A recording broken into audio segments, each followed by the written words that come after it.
ఎప్పుడు చెట్ల మీదే తింటారా లేకపోతే బయట నుంచి ఏమైనా కొనుక్కొచ్చుకొని తింటారా అని చెప్పి మీకు ఎప్పుడైనా డౌట్ వచ్చిందా? ఆ డౌట్స్ అన్ని మీకు క్లారిఫై చేస్తాను రండి.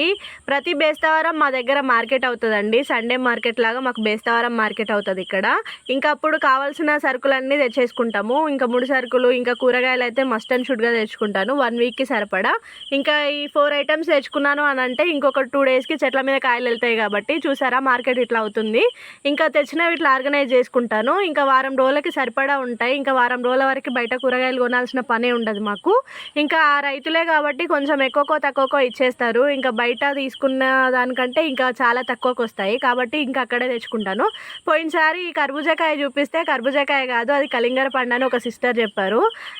మా ఊరు సైడ్ అయితే కర్బూజాకాయ లేదంటే పుచ్చపండు అనే అంటారు. ఇంకేమైనా మిస్టేక్ అంటే సారీ. ఇంకా పోయినసారి అయినా అసలు కలర్ వచ్చింది, టేస్ట్ రాలేదు. కానీ ఈసారి అయితే 2 దెబ్బేసినాయి. కలరు రాలేదు, టేస్ట్ లేదు అసలు. ఇంకా లోపల పెరగను కూడా పెరగలేదు. వాడు 50 రూపీస్కి అమ్మేసిండు. అసలు నాకైతే చాలా కోపం వచ్చింది, అడగాలనిపించింది. కాకపోతే 50 రూపీస్